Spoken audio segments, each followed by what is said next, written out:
Hi, we're on here, Mike Orchard at College Athlete Advantage, sitting down today with Pat Casey, recruiting coordinator of Minnesota. Pat, why don't you give the listeners and viewers a little bit about your background? So I've been in college baseball now for almost the better parts of really the last 15 years. I started when I was 21 years old. I started at the University of St. Thomas when I was finishing up my undergrad there, and my emphasis in writing. I have a degree in English and Literature Arts from St. Thomas there. So I started there, and I was with the University of St. Thomas for 5 years, and I was the recruiting coach and hitting coach there for I want to say for the last 3 or 4 years. And then from there, went on to Major League Baseball scout school with the Minnesota Twins, did some scouting with them. And then from there was hired at Butler University. And a year later was hired by the University of Minnesota. And I've been there for 7 years now. So it's been a wild ride. I went through the summer, and that's where I got a chance to meet you. I was with Waterloo there for 3 years, some of the best years of my life coaching. And now I'm finishing up here in the Big Ten, and hoping to have many more at the Division I level. So that's a little bit of background on me. Personally, my grandfather was the voice of the Twins for 44 years. My father was a scout. So I've been up in baseball since basically since I was born now. And I got quite a bit of background in both the professional game now and then obviously at the Division I level too. So it's been a good ride for the most part. Well, good. Yeah, one of the reasons I had you on here was that back in Northwoods League, your offense has always kicked our butt. So I had you on because I always admired you as a third base coach and how your offenses were really, really good in different ways. And, summer baseball, not quite the same as obviously the college season, but I always admired you for how you ran your offenses. So let's go back to you in Minnesota. You promoted 2 different times at Minnesota. You were the volunteer to the assistant coach, then to the recruiting coordinator. Why such a long tenure in Minnesota? What has kept you there kind of going from the ground up at Minnesota? I'd say, well, for number one, it's home. This is where I'm from. I was born in Minneapolis. And so having the opportunity to stay here and be a part of this program and being close to home are some big things. I think you can relate to that. I mean, there's really no place better than home. But also I think the values that our program has in terms of integrity, how we recruit and how we're trying to develop kids is something that I personally buy into. And just like recruits are, you're looking for a good fit, whether it's as a coach, in business, in the real world, whatever. And you got to find places that stick to your values and who you are. And what we do here at Minnesota really speaks volumes to who I am as a person. And so I think that really speaks loudly to me in terms of what I believe in and what we've been able to do for kids here too. It's a good place to impact lives. And I found that in terms of developing relationships for the next 50 years of these kids' lives. And that's what I'm about. And that's what I've been trying to do here at Minnesota is fulfill those values and try and bring people into this program here that are just not going to impact it on the baseball field, but in the classroom and also in society as well. Right. Let's go back to recruiting. Now as a recruiting coordinator, I looked at the roster breakdown for what you guys had and looked like about half your players are in state, half were out of state. You had players from 8 different states. Right. You guys are the only Division I in Minnesota, correct? That is correct. Yes. Okay. So having been the only Division I in Minnesota, how do you guys attack, keeping the good players home, but also how do you branch out to getting guys from different areas? Well, I think we develop relationships with guys like yourself, guys across the country that we know that we can rely on, that are stand-up, integrity-based people. And so that's a huge part of it, is developing a network base in different parts of the country, because we can't be everywhere at one time. As you know, the season is very chaotic, and especially with what we're going through right now, you need to rely on other people at different parts of the country to be your eyes and ears when it comes to finding legitimate talent, both in terms of the classroom and on the field as well. So we're using that as a broad spectrum and using people that have these connections in different parts of the country to find kids that want to come to a school like Minnesota, that want the type of academic experience and more of a balanced experience here at Minnesota than anything else. And guys like yourself can help incorporate that message and get our brand out there. And we rely very heavily on that model. and we're looking for the right fits, just like kids are looking for the right fits. And that's a big part of what we do. And trusting in good people like yourself has always been a huge part of our model here. Because, as you know, we don't bring in a ton of kids, but we're looking for a wide range of kids here that want to buy into what we're trying to do here. And there's a lot of them across the country. So that's a huge thing and a huge part of what we're trying to do. When you look at being the offensive coach in Minnesota and recruiting guys, when you're trying to evaluate and grade out hitters, when you're watching them, what are some things you're looking for that you guys you add to your list on, and what are some guys when they do things kind of cross them off your list from the offensive standpoint? Well, first thing that I look for is athleticism. You've got to be athletic, and versatility is a huge thing. As you know, from a coaching standpoint, I don't think you can ever put too much of a premium on guys that can play multiple positions. So athleticism is very big for us. And then for me personally, it's the guys who can put the ball in play. Coaching against each other, I know our offenses always went neck and neck, and a lot of that was due to the fact that we consistently put pressure on each other, and we had guys that could beat you in a multitude of ways. They weren't just launch angle guys that could hit the ball at the ballpark. They were guys that could bunt, steal, slash, hit and run, and keep constant pressure on the defense. And I think that's the way that we want to play, and I think that's the way to have a successful offense that day in and day out can be very successful. So guys that, quite frankly, don't strike out. They can put the ball in play, and they're going to be high average hitters. And the one thing that I look for at the high school level more than anything else is how much are guys striking out? How much are they swinging and missing? And if those numbers are high in high school, the chances of them multiplying or being amplified at the collegiate level are going to be significantly higher. So that's the first thing that I'm looking for there is athleticism and guys that are going to be able to put the ball in play. I'd say the next thing I'm looking at is the body, the physical appearance. How do these guys carry themselves?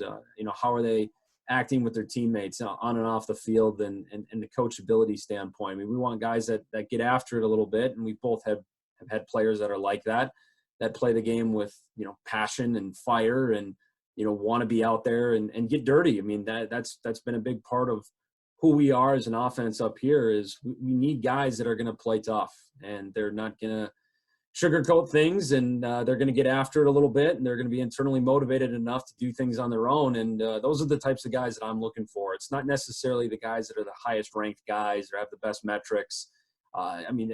There's a lot of guys like that, as you know, but you got to find gamers and guys that can perform. I think performance sometimes get lost in a lot of these metrics today. And we want to find guys that are baseball players. I think you can relate that there's nothing better than finding a guy that knows how to play the game the right way, that has instincts and plays the game hard. And that's what we're looking for. So you kind of already answered my next question for me as far as, metrics or performance based. Let's kind of shift that a little bit are you looking for the guy that's kind of ready to play right away as a freshman, or do you take guys you can kind of dream on as like, hey, this guy eventually is going to be a guy. We may have to wear it for a year, having them kind of take lumps, but we think as a sophomore, as a 20-year-old, he's going to be a guy. Which of those two do you kind of lean more towards, or do you have a balance of both? I think it's a balance of both, because it depends on what your roster looks like and what you're looking for. I think on the pitching side of things, you've got to be a little bit more tentative, I would say, when it comes to developing arms, especially up here in the Midwest, because these kids, they don't get out enough as the kids in Arizona and Texas and California. They don't have enough innings under their belt, so you've got to be a little bit more patient with them, especially in terms of how we schedule.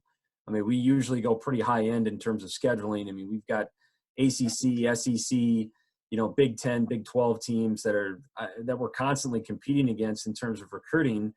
But at the other end of it, too, you've got to be respectful to the process here that not all kids are going to be ready to play once they come in. So I think you're looking for a balance of both. I mean, if you can find a kid that can come in right away and perform at a very high level, that's rare, I think, at any program. You're always looking for that. You're always striving for it. So I think it's really a mixture of both, because we're trying to develop kids. We don't cut kids in this program. We don't run them off.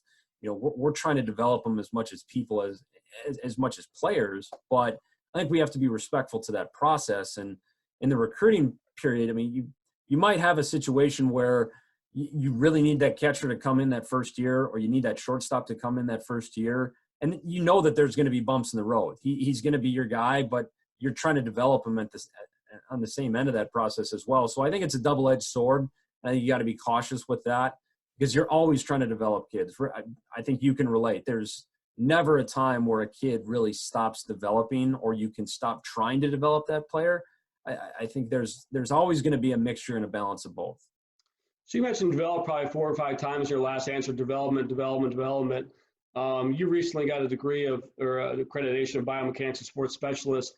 How has development grown in Minnesota with technology? What are you guys doing at Minnesota to grow players on that side, specifically to the offensive part of the game? I think in order to first start developing your players, you got to develop yourself as a coach. And kids today have resources like they've never had before, whether it's through Twitter, the internet, Instagram, whatever. There's so much information out there today for kids to get their hands on like never before. And instead of trying to educate them on that process and make them be their own best coach, I think we as coaches, us personally up here at Minnesota, we've had to take a step back and say, okay, how much more can we learn here to help these kids out? And so a big part of that for me was getting more into biomechanics, physiology, how the body moves, how it works, and how can I help these guys even more?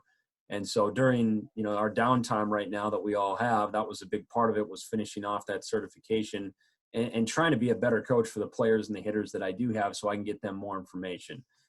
The other part of it too is the technology. If we're going to get this technology, I feel like we have to learn how to use it and tell the players how to, best get the metrics out of it and understand what this stuff actually means. I mean, we've had for years a ton of this data, but nobody has actually known what it is or how to use it and how to actually apply it. I think we've had to take a step back here and understand that, okay, this is what this means. This is what we use it for. This is what the player needs to use it for. And this is how you can get better and what these numbers ultimately mean and how you can get them up and how that's going to translate into performance. And so we have a lot of this technology. We use a lot of this technology, but how is it going to actually make the player better? So we've had to take a step back here as coaches and really learn how to use this stuff and then be able to break it down and make it digestible for the players so they can learn from it and they can help it improve their performance is what we've taken from it. And I don't think you can ever stop learning as a coach. I think in order to make your players better, you've got to learn just as much, if not more than they do, so you can be one step ahead of the curve. So if they, find some Twitter hitting coach or Twitter pitching coach that says this or that about weighted balls or weighted bats, you have the knowledge, you have the expertise to weigh in on your own personal opinion on that and how that can help influence that player. I think that's what we need to do a better job of as coaches here, as educators, is to take the step there and learn more than they can find on the internet or on Twitter and become better coaches in the process. And that's what we're trying to do up here. So specific to that, what's your favorite one or two tools in your toolbox? So obviously you use a lot of these things. Specifically, what do you like for you? Give me one or two of your favorite tools. Right now, I'm still a big proponent of video. I know that's not that big of a tool today, but we do have Edgertronic cameras. We have 2 of them, and those things are awesome. I mean, they'll break your swing down, and I mean, they're super slow motion. I mean, it's like, I don't know, 170 frames per second or something like that. I mean, it's just crazy. I mean, they use them in nature to film, mockingbirds so they can see the different indications on the feathers and stuff like that. And it's really cool. I mean, you can see the RPMs on a fastball coming out of the hand. So that stuff really breaks it down for you as a hitting coach. I mean, you can see how different muscles are moving in the body and, how different, part of the body is breaking down. I mean, it's really neat. I mean, it's really cool to see these components come in. So I would have to say from a visual tool, which I've always found to be the best for players and coaches, I would still err on the side of video, the Edgertronic, but I do like Blast. I like Blast because that can help these guys on their own. They can break down the swing form and give them immediate feedback on when they aren't doing. I really like that part about it. And I also like GameSense. It's another program we're using for pitch recognition right now. I mean, that's awesome. They can use that at any time. They're developing their cognitive ability in terms of making better reaction time and reacting better to pitches, breaking balls, sliders, changeups, whatever. And it's tailor-made for each individual hitter. So I really like that. And they can get it on their smartphone, their iPad, whatever. I'm a big proponent of pitch recognition and training the brain as much as training the body. So I've always been a big proponent of that. So those 3 things, video, pitch recognition, and I would say the Blast are really cool because those are all things that you can do on your own and they're also visual tools to help the guys get better. Great. As far as the stuff you just mentioned right there in video, when you're getting videos from recruits, so when you're getting, and we all know that the coaches get a lot of those emails, they get, dockets and dockets of emails. What are some things you're looking for in a video from a recruit? What's like, hey, I want to see more, and what's something like, yeah, delete, next one? What are some things on both sides? So the first thing is whenever we get an email from a recruit, the first thing we look for is if it's personalized and it's not just a generic email that you can tell has been sent out to 600 different coaches. I think that's the first thing. You have to show a genuine interest in Minnesota, number one, because that's what we're looking for. And our recruiting classes are small. So we're really looking for guys that want to be here. I think first and foremost, you have to have guys in your program that want to be there for a specific reason. And for us, it's got to be something other than just baseball. You can't want to come halfway across the country if you're from Arizona, California, even Colorado, just to want to come play baseball in Minnesota. You've been in Minnesota, you know what it's like here in the winter, and it's not fun. So I mean, you're going to have to find guys that want to be here for multiple reasons other than just baseball. So that's the first thing I look for is it a genuine email of kids that have done their homework, they've looked into the school, they have an academic interest here, or they've looked into something, we want to come play for you for this reason, for this specific reason. Those are the things that'll catch your attention right off the bat. In terms of video, it's nice to see game footage. I really appreciate game footage, and although it doesn't show us everything, it gives us an indication that you're performing in a game as opposed to performing in a showcase or in some type of showcase setting. I think that's the most important thing. We can all see guys throw from the outfield on a PBR page or a perfect game page. That information is not hard to come by, but game footage is. It's not easy to get out and see a high school game in Arizona when you're a Minnesota coach who coaches mostly in the spring. It's very hard to see those things. So game footage is always appreciated. I would say the other things that are important are we like to see guys, performing in the act. I like to see guys, if they're going to show me fielding clips, I'd like to see game fielding clips if you've got them. I'd like to see your catcher pop time throws in a game. I don't see very many of those. I see a lot of them in a showcase setting, but I don't see many where there's an umpire, there's a game situation, and it's certainly not a perfect pitch to throw on all the time. That would be good to see. I'd like to see a catcher throw somebody out when there's a breaking ball thrown, because that's usually in the count that guys are going to steal in anyway. So that'd be nice to see once in a while. But, the other thing we look at, and you can relate to this too, is you want to see how guys relate to failure. And that's what this game is. It's a game of failure. So I want to see how guys are going to respond, when the game's got them down and, they're 0 for 4 with 3 strikeouts, but they've got an at-bat later on in that game and they've got a chance to do something with it. I'd like to see what that guy does then, because as you know, that's going to happen at our level. And I want to see how guys respond in those situations. And I want to see what it's like when they're failing. And it's tough to show that in a video. I mean, it's next to impossible. So, as much as you can show from game footage, I think is very important. And then providing all the information. There's some guys that don't provide their statistics. We'll look them up later and it says that they hit 130 in high school with 22 strikeouts. And you're looking at a write-up here that says that he was one of the best players in the state. We do our own homework too. And it's not hard to find that information. So be truthful about it and be genuine.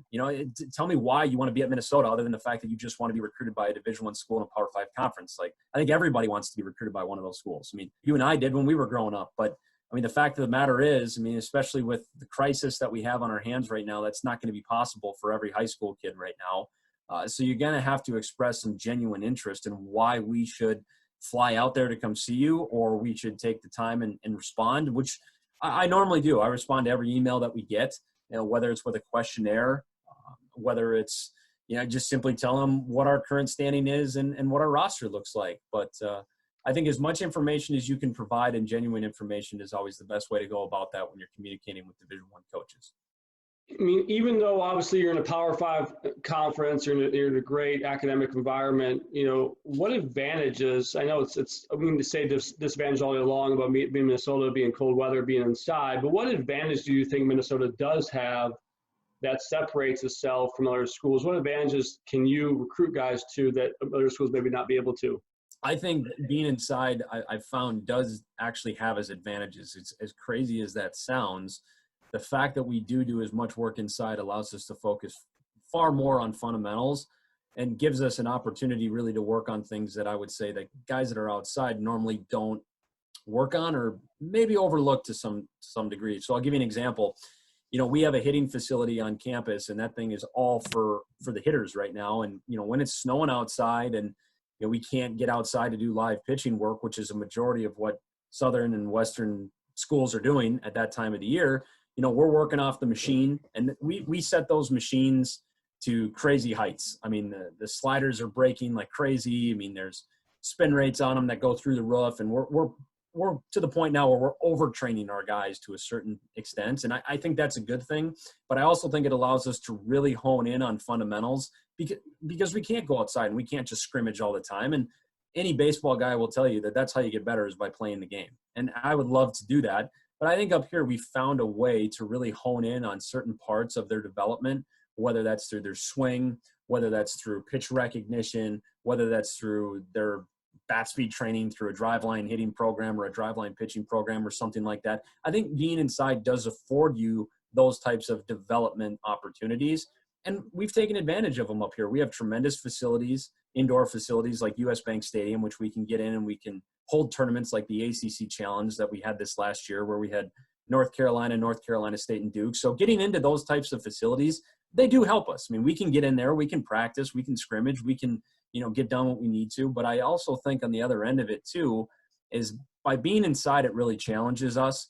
And it challenges guys to a certain degree where they have to work on getting better. It forces you to get better. And that's why I feel like when we open up the season, I've always felt that our offenses were better because they're coming out of an environment where, I mean, quite frankly, the environments that we train in are far more difficult than what happened in a game situation. And that's what hitters can do.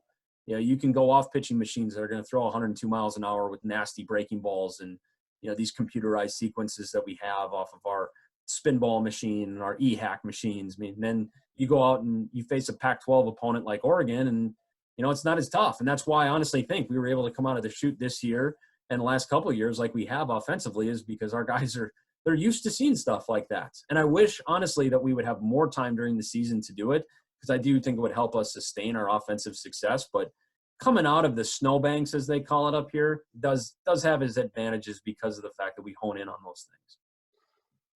How would you describe, playing or coaching for a Big Ten school, with the football in the fall, with a good basketball program as well?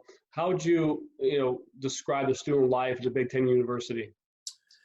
I think the game day atmospheres are like any other. I mean, a Big Ten game like Minnesota, Michigan, or Minnesota, Wisconsin, it definitely has its big-time advantages there in terms of a game day atmosphere and the Big Ten being a Power 5 conference and having the Big Ten network to our advantage. I mean, those things are great from a student-athlete experience. I mean, you get a first-rate experience in terms of being noticed on a national stage at this level in a Power 5 conference. So I think those things are really big for us. The fact that we're able to compete like that on national television and have the exposure that we do. And the Big Ten is very good at getting our guys the national exposure that I feel like they deserve. And so competing at a Big Ten school has advantages like that. But at the other end of it too, you have some disadvantages. You're labeled with the stereotype that, we don't play in very good weather during the spring, which we don't all the time. You don't play in front of 30,000 people like some schools in the South and maybe out West do at certain points. I mean, those are packed houses down there. And, for a weekend series, LSU, Arkansas, they're going to draw 30,000 people over a 3-game series. That's just the reality of it right now in college baseball. And so it does have its perks. It does have its disadvantages, but also on the other end of it too, you're going to get an academic education in any Big Ten institution or any Ivy League or Patriot League level school where the academics are really going to steer you in the right direction after your baseball career is done. And that's a powerful statement to make, especially in today's economic climate where you can get a good degree and you can be a part of a university that's going to help you along your career, along your way. And I think that's very powerful. I think that's a huge selling point for a Big Ten school is being able to provide that type of assistance and that type of direction in your degree seeking program that's going to allow you those opportunities when your baseball career is finished. Besides GPA and test scores, how do you predict if a guy's going to be able to handle the college academic rigors? I mean, it's a pretty big change from being in high school, 5 days a week, maybe 6, 7 hours a day, to the college course, you're taking 15 or 18 hours, where you actually have more time outside the classroom, but it's just different. How can you assess what the chances are of success beyond just the test scores and GPA that you may see? I think you assess it in terms of what you're getting in terms of the feedback on their transcript and how hard they're working in the classroom. One of the things that we really look for in student athletes on the academic side of things is internal motivation and how much work they're putting in. And you hear that through talking with their coaches. You hear that from talking with their parents. You hear that from talking with their high school counselor. You hear that from talking with athletic directors. I mean, even people like yourself. I mean, you hear that in terms of how much work they're putting in and how hard they get after it in the classroom. That really says a lot, because just like hitting, pitching, or fielding, that type of internal motivation will translate over to the college level better than, the kid that just survives, the kid that doesn't put in enough effort. Like we talked about with strikeouts. If you're not going to class, if you're not putting in the work at the high school level, the chances of you just all of a sudden putting it in at the college level aren't going to be very good. So looking for those internally motivated kids is really a big part of what we look for. And that has to do with character. That has to do with the leadership qualities that we try and identify in the front end of the process and the type of teammate they are, the way they play the game. And those things show up. I mean, a lot of our best players are also our best students. And a lot of that has to do with the fact that they put in a lot of work outside of the classroom, or they put in a lot of work off the field. And I think the two go hand in hand. And a lot of that has to do with time management. So if you see a kid that, is pretty good academically, that's putting in the work in the weight room, that's getting good grades, that's getting better every year in travel ball and high school ball, and they continue to get better, they're well-spoken, good character, good teammate. I mean, those are kids that we're going to identify with, and those are the kids that we're going to go after. Just because you see how those are going to translate to the college level and in the classroom here. And you can't bring in kids that aren't going to have a good chance academically right away. I mean, we don't take very many risks on kids that are not going to get the job done academically. It's just too big of a risk for us at a school like this that, quite frankly, has standards that are close to an Ivy League school. When you're talking 28 average ACT for the University of Minnesota, I mean, those are high standards. I mean, those are kids that are trying to be very competitive in the classroom academically. And by bringing a kid in that doesn't meet those standards, you're setting them up for failure. So it's very important for us to identify that on the front end of the process, because we don't want to bring kids in here that are going to be set up to fail. We got to bring kids in here that are being competitive in this academic environment and that are going to get after it a little bit, just like they would on the field. Awesome answer. Well, honestly, Pat, it's been a joy today. I got some more insight on University of Minnesota baseball. I think it's kind of a cool place, just because the academic expectations plus, the Power 5 Division I baseball, and also admire how you keep growing and coaching as far as your stuff goes as well. You've always been a grinder and a hustler, and I appreciate that. Is there anything else you want to tell the high school players just watching this about, going on and play college baseball, what they should be looking for, what they should be doing? I think the big thing here is that, this crisis has changed a lot of things, and it's going to continue to change a lot of things in our sport. And, the draft is changing a lot of things as well. I mean, this is going to affect and impact everybody's life, especially the high school kids. But I think today more so than ever is you've got to be pretty careful about where you're going and the programs that you're going to, and the research and information that you take on the front end of the process is critical, and even more so today, because college rosters are going to be backloaded. They're going to be jammed up for the next couple of years, and it's going to be a little bit harder than it normally is to get recruited by a Division I school. And the MLB draft has changed a ton of things with us, going from 10 rounds to 5 rounds. I mean, more high school kids are going to go to college than ever before now. And you know that more than anybody now, that coming out of a state like Arizona, where there's 2 massive Division I schools in the state, there's not going to be enough room for everybody. And just like there's not enough room for everybody in the state of Minnesota to go to Minnesota. And most oftentimes than not, a lot of programs will end up either over-recruiting or bringing guys in that they can't handle. So I think kids today need to take a strong look at what's going on. They need to get all the information and not rush into making these decisions so early. I think committing as a freshman and as a sophomore when you don't have the type of information that you need is probably not the best way or the best process to go about this, especially with what's going on right now. So I think guys need to be careful about that. I think they need to take a hard look at what's going on here and reevaluate where they're at and take a breath and not worry about committing so soon anymore, because there's going to be a lot of changes and there's still a lot of changes to come. And if anything, I think kids need to take a step back and look at how much academics are going to play a part in this, because it's going to be harder than ever, as you know, to get drafted now. I mean, you look at it, I mean, there's close to, I think, 5,000 Division I kids a year are going to be draft eligible. And in a 5-round draft, you're looking at about 120 kids. And that's down from about 1,200 in a 40-round draft. I mean, you factor in high school kids, you factor in JUCO guys, NAI guys, D2, D3. I mean, all those levels had guys drafted last year in a 40-round draft. And now you scrunch that up and you make it into a 5-round draft. I mean, guys are going to be staying in college much longer. High school kids are not going to have as good of a chance to sign and be drafted, let alone either, through a 5-round draft now. So going into college and making that decision, the right decision on the front end of the process, I think is critical. I think that's everything for kids today. And I think they need to take a step back and, just take a deep breath and just look at that objectively and get as much information and research those situations as much as you can to make the right decision on the front end, because nobody wants to transfer. The transfer portal is going through the roof these days. There's 1,200 kids in that transfer portal for Division I baseball alone. And I can tell you from going through the process myself as being a transfer, you don't want to transfer. You don't want to go through it. You want to make the right decision on the front end of the process and not have to go through that. And that would be my message for guys today. And it's going to continue to change. So stay up to date on the research and try and dig out as much information as you can from people like yourself so you can make the right decisions.